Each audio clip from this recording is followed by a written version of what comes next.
Oui, bonjour à tous. J'ai été interpellé le 22 septembre aux environs de 9h30 devant le domicile de Maurice Kamto, le président du mouvement pour la renaissance du Cameroun. J'y suis allé très tôt parce que, ayant organisé un peu le travail, la couverture de la manifestation du 22 septembre, au courant de la nuit, j'ai eu des informations selon lesquelles les cadres du directoire du parti de Maurice Kamto devraient se retrouver chez lui nuitamment, et c'est à partir de là qu'ils devraient organiser leur participation à la marche. Et donc j'ai estimé que c'était l'endroit idéal pour le reporter que je suis. Et je m'y suis rendu. J'ai d'ailleurs emprunté la voie normale, la voie officielle pour me rendre à son domicile. Et en traversant d'ailleurs toutes les barrières policières qu'il y avait, et avec moins de difficultés, curieusement, c'est quand je me retrouve devant son domicile que je trouve un monsieur en civil installé devant le portail, assis sur une chaise, avec tout un dispositif sécuritaire. Il y avait un camion anti-émeute, il y avait des véhicules et une escouade de policiers et de gendarmes lourdement armés. Et donc je me suis renseigné parce que je ne connaissais pas bien la maison. Je me suis renseigné chez un vigile dans les environs qui m'a montré la maison, et effectivement je m'y suis retrouvé parce que le dispositif sécuritaire était implanté prioritairement devant ce domicile.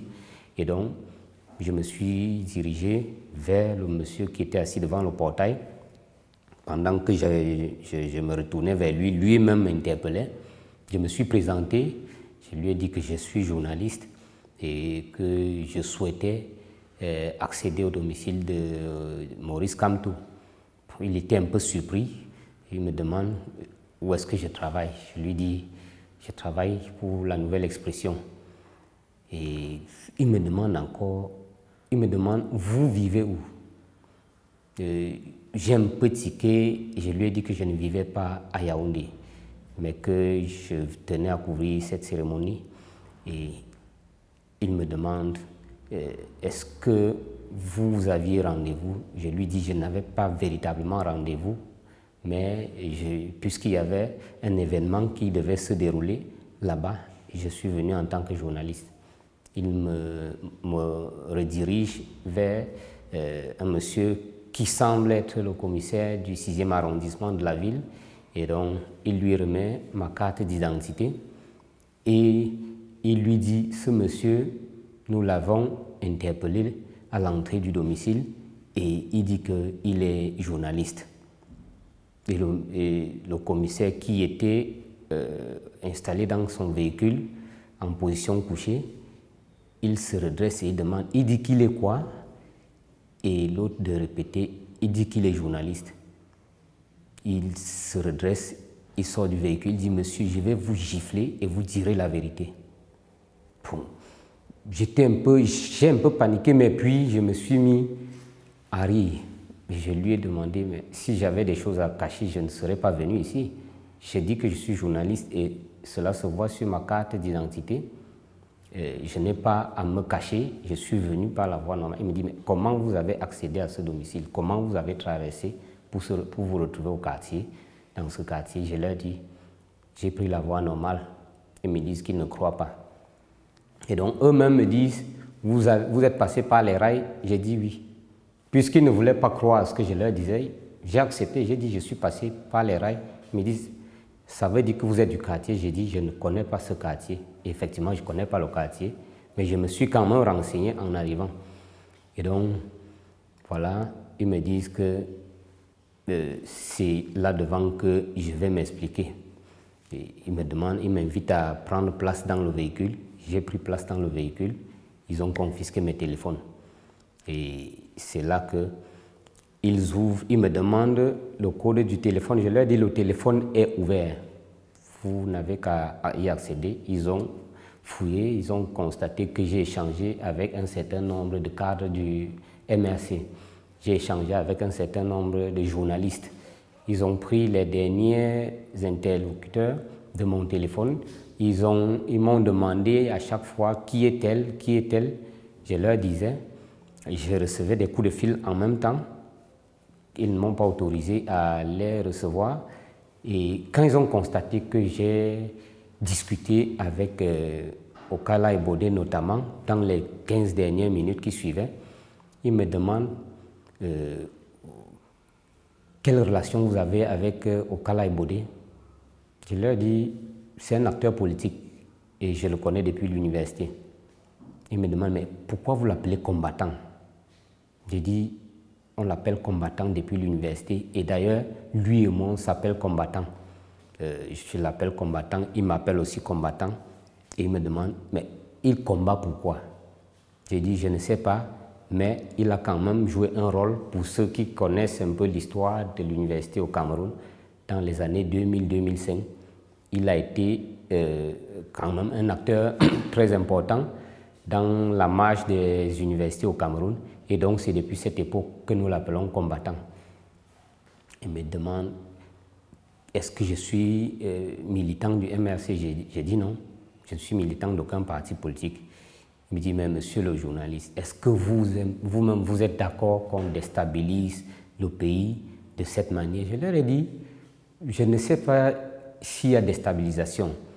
Je suis pour les manifestations parce que la loi les encadre. La loi a prévu, la constitution du Cameroun a prévu que les gens puissent manifester leur mécontentement ou à défaut, s'ils sont contents, de le manifester. Mais s'il est question de créer des occasions pour faire des casses ou pour organiser des manifestations qui peuvent déboucher à des tueries et autres, je pense que honnêtement, il faut être quelqu'un qui n'est pas citoyen pour partager ce genre d'idées. Moi, je suis particulièrement de ceux qui pensent qu'il faut laisser les citoyens se mouvoir, il faut laisser les citoyens manifester tant que c'est encadré par la Constitution. Il me dit, mais voilà, ils ont dit qu'ils allaient chasser le président Biya du pouvoir. Est-ce que vous ne savez pas ça? Je leur dis, je ne savais pas vraiment qu'ils allaient le chasser. Il me sort dans la déclaration de manifestation du MRC. Je leur dis, oui, ils ont demandé le départ du président Biya. Et je ne pense pas que c'est un discours nouveau. Il y a eu d'autres partis qui l'ont demandé avant eux. Eux aussi, ils demandent aujourd'hui. Mais je ne pense pas qu'ils appellent à une manifestation pour aller le déloger forcément, d'étudier. Mais ils ont un message certainement à passer. Il vaut mieux encadrer et leur dire voilà comment vous pouvez manifester, voilà comment vous pouvez manifester, sans les empêcher de faire montre de leur desiderata. Et donc, il me dit en tout cas, vous croyez très malin, vous refusez de continuer, parce qu'ils m'ont demandé de continuer les échanges avec mes interlocuteurs sur WhatsApp, et notamment Okala et Bodé, mon collègue d'Equinox Télévision, Aïk Cyril, et un certain nombre de personnes. Je leur ai dit que la déontologie journalistique n'accepte pas qu'on échange avec quelqu'un qui ne sait pas qu'il n'est pas libre et que ces échanges ne sont pas rendus publics, ou du moins qu'il ne sait pas que celui avec qui il échange n'est plus dans toute la plénitude de sa liberté. Et donc, je leur ai dit, je ne peux pas, puisque vous avez décidé de confisquer mes téléphones, vous êtes libre de continuer les échanges avec eux, mais moi, je ne peux plus continuer à échanger avec eux parce que je serais en train de faire de l'espionnage pour le compte de la police, ce qui n'est plus du journalisme. Il a dit, en tout cas, vous croyez très malin, c'est là devant que vous allez vous expliquer. Bon. Nous sommes descendus, ils m'ont laissé sur l'axe principal de Santa Barbara à la disposition d'un autre véhicule qui devait me conduire au commissariat central. Et donc, c'est à ce niveau que, en chemin, ils signalent qu'ils ont un client qu'on devra exploiter. Et quand ils me laissent à la disposition de leur collègue qui doit me ramener au commissariat central, ils veulent me filmer. Je leur dis, je ne sais pas pourquoi vous me filmez. vous n'avez pas le droit de le filmer et je ne vous permettrai pas de le faire. Je me suis retourné et puis ils m'ont laissé partir. Je suis allé auprès du véhicule, ils ont ouvert, j'ai pris place. Ils m'ont conduit au commissariat central numéro 1. C'est de là que je rencontre un officier qui en principe devrait m'enquêter. Ce dernier a dit me connaître sur les réseaux sociaux et que je suis particulièrement quelqu'un de très hostile au régime et que je défends la guerre du Nozo et que je parle beaucoup des questions de gouvernance, mais que je n'aime pas le président Biya. Bon. Je lui ai dit, je suis assez actif sur les réseaux sociaux, mais il dit que je n'aime pas le président Biya. Je ne pense pas que ce soit vraiment ça. Et puis, pour ne rien arranger, il ajoute que je suis sur les plateaux d'Equinox Télévision tous les jours pour insulter le régime et tout ça. Je lui ai dit, je crois que là, vous ne me connaissez pas vraiment, parce que si vous me connaissiez, vous devriez savoir que je suis très absent sur les plateaux de télévision, notamment ceux d'Equinox Télévision. Il me dit, en tout cas, c'est pendant les enquêtes, les auditions que vous direz cela. Et donc, quand il m'amène aux renseignements généraux et que je constate qu'effectivement, c'est lui qui allait m'auditionner, je l'ai d'abord laissé faire toute l'identification et puis je lui ai signifié mon désir d'être assisté parce que j'estimais que j'avais été pris dans le cadre de mon travail et que je n'avais pas été respecté en tant que journaliste puisque je me suis présenté comme tel. Et que lui, il a commencé sur de mauvaises bases en estimant que je suis davantage un activiste caché dans le journalisme. Je lui ai donc dit, je préfère appeler un assistant. Ils m'ont remis mon téléphone et ils ont pris soin d'assister à l'échange téléphonique que j'ai eu.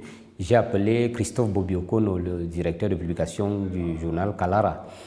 Et je l'ai appelé personnellement parce que c'est quelqu'un qui a plusieurs casquettes. Il est journaliste, syndicaliste, il est membre du Conseil national de la communication et il est par ailleurs membre de la Commission nationale des droits de l'homme et des libertés. Et c'est aussi quelqu'un d'assez attaché à la cause des droits de l'homme. Et donc j'ai estimé que c'était la personne idéale qu'il fallait appeler. Et j'ai saisi également ma rédaction. Ils ont estimé que j'en faisais un peu trop parce que je devais appeler un avocat et que je suis en train d'appeler toute la République. Je leur ai dit que je n'ai pas dit que j'appelais un avocat, mais j'ai dit que je voudrais être assisté et donc c'est à moi de choisir qui va m'assister. Et le directeur de publication de la Nouvelle Expression, M. Séverin Tchonke, a donc saisi Maître Emmanuel Sim pour m'accompagner dans cette audition. Et donc, Maître Sim est arrivé entre-temps et ils ont estimé qu'il fallait me renvoyer au commissariat central. C'est là-bas que les auditions ont eu lieu, mais ce n'est plus la même personne qui les a conduites.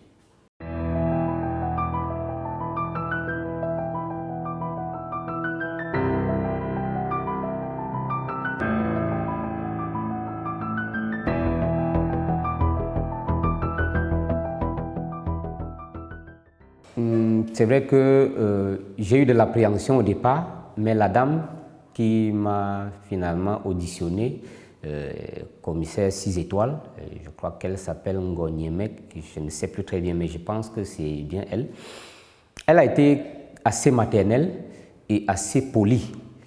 Nous avons d'ailleurs longuement échangé avant les auditions et les autres journalistes entre-temps ont été libérés parce que, pour la petite parenthèse, mon collègue de la télévision, Rodrigue Gassi, a été brutalisé et il s'est écroulé dans les bureaux de mon enquêteur. C'est moi qui lui ai d'ailleurs apporté les premiers soins, les premiers secours. Et il a eu un malaise, si bien que le commissaire central a demandé qu'on le ramène et qu'on le conduise à l'hôpital. Entre-temps, on a libéré également les confrères de RFI et de l'agence France Presse et un autre confrère de Cameroun Liberty. Je suis donc resté. La dame a pris toutes les dispositions pour que l'échange se passe en toute convivialité. Mais toute l'audition tournait autour de ma relation éventuelle avec le MRC. On me demandait pourquoi j'ai choisi d'aller chez Maurice Kamto ce jour-là. Et je lui ai dit que c'était pour des raisons professionnelles. Il fallait que j'y aille parce que j'avais prévu d'aller au siège du parti. Mais quand j'ai appris que le directoire du parti se retrouvait chez leur président, j'ai estimé que c'était l'endroit idéal pour y être. Et j'ai échangé avec mon rédacteur en chef. On s'est accordé et j'y suis allé. J'avais l'ambition de faire une interview au professeur Kamto parce que je pense qu'il avait communiqué, mais peut-être une interview de lui ce jour précis aurait été d'un apport capital pour la compréhension de la logique des démarches parce que le pouvoir a estimé que c'était de l'insurrection. Ils se sont beaucoup expliqués. Je pensais qu'une interview de lui aurait été quelque chose de très bien, ça aurait apporté beaucoup d'informations en plus. Et puis je me disais aussi, en suivant la manifestation, la marche à partir du domicile de Maurice Kamto, c'était quelque chose d'important parce que tout le directoire du parti y était. Je pouvais avoir toutes les informations nécessaires à propos. Bon, ils m'ont posé des questions sur mes rapports avec Maurice Kamto, avec les membres du parti. Est-ce que j'étais militant? Bon, je dis que je ne suis pas militant. Je suis allé là-bas juste pour des raisons professionnelles et pas plus. J'ai été assisté d'ailleurs par Maître Emmanuel Sim, comme je l'ai dit tantôt. Tout s'est bien déroulé au niveau des auditions.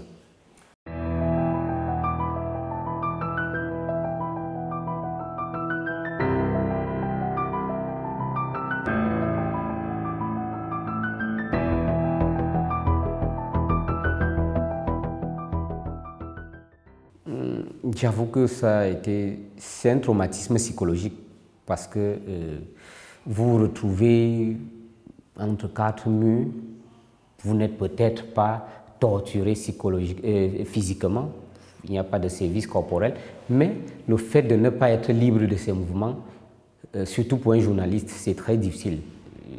J'ai passé pratiquement près de 48 heures dans ces conditions, à être entre les mains des gens qui, parfois, te confondent aux marcheurs, aux casseurs.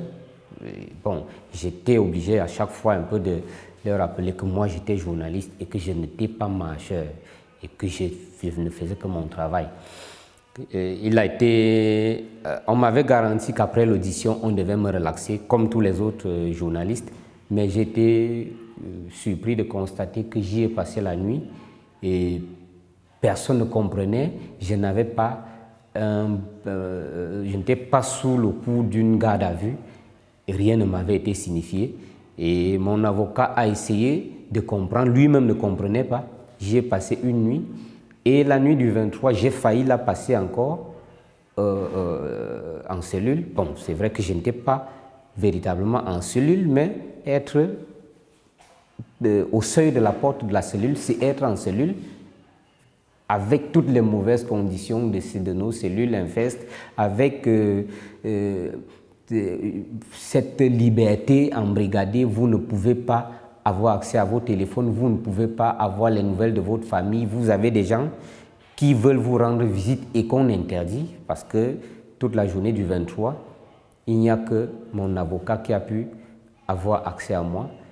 J'étais coupé de visite, ma famille n'a pas pu me rencontrer, des amis, des confrères sont venus très nombreux. Personne n'a pu me rencontrer ce jour. Jusque tard dans la nuit, ils sont repartis. C'est le lendemain donc, ayant aussi vu la mobilisation médiatique, bon, et qu'on me demandait qui j'étais vraiment pour qu'il y ait autant de mobilisation pour moi, bon, je leur dis que moi, je ne sais pas, peut-être que c'est eux qui ont fait de moi ce que je ne suis pas, mais moi, je ne suis qu'un petit reporter. Mais le fait que je sois incarcéré interpelle tout de même mes confrères qui ne peuvent pas résisté à l'envie, à la nécessité de me rendre visite. Mais toutes ces premières journées, on ne m'a pas permis de rencontrer ceux qui allaient me rendre visite. C'est le deuxième jour que ça a été facile. Tous les confrères qui arrivaient là-bas, ils ont pu accéder à moi, en tout cas pour la majorité, parce que ceux qui venaient parfois nombreux, on permettait qu'une seule personne me rencontre. Les conditions, c'était de la torture, torture psychologique, parce que vous êtes assis sur un banc dans un couloir, vous avez passé une journée assis dans un bureau et puis à 17 h, on vous conduit aux portes de la cellule et on vous dit que vous êtes en consigne là-bas. Et j'ai donc passé toute la nuit assis sur ce banc. Le lendemain, j'ai passé toute la journée assis sur ce banc, dans des conditions d'inconfort. Avec rien sur moi, je n'ai pas pu faire de toilette. Je n'ai pas pu manger pratiquement toute la journée du 22. C'est une torture psychologique parce qu'on ne vous reproche rien et vous êtes là. Je leur ai demandé de me signer une garde à vue officielle. Ils ne l'ont pas fait jusqu'au moment où on me libère. On ne m'a pas signifié ce qu'on me reprochait.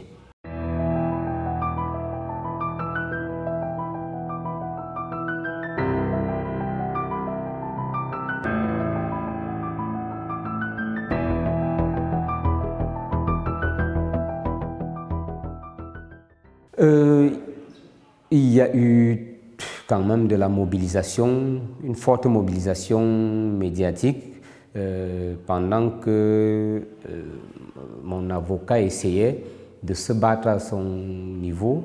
Il y a cette mobilisation médiatique, il y a Christophe Bobby-Okono qui a appuyé au niveau judiciaire. Je crois qu'il est allé peut-être jusqu'au parquet. Je sais quand même qu'il est arrivé à ce niveau-là. Il a beaucoup bataillé déjà pour pouvoir me rencontrer.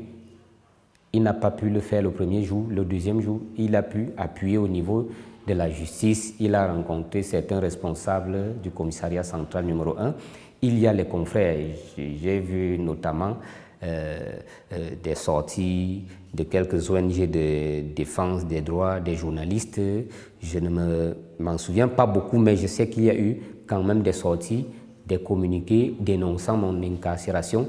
J'ai vu la mobilisation du syndicat national des journalistes du Cameroun, particulièrement le président national Denis Kwebo et puis Thierry Eba, le président régional pour le centre, qui d'ailleurs est celui qui est venu, qui m'a sorti des cellules parce qu'il est arrivé au moment où les choses se précisaient. Lui aussi, il est venu rencontrer un des responsables du commissariat central, il a rencontré mon enquêteur et puis il y a eu quelques amis, même en interne au niveau du commissariat central, qui ont à un moment essayé d'appuyer un peu au niveau de leur hiérarchie pour dire qu'il y avait quelqu'un ici à qui on ne reprochait rien mais qui est là, qui a passé déjà une nuit.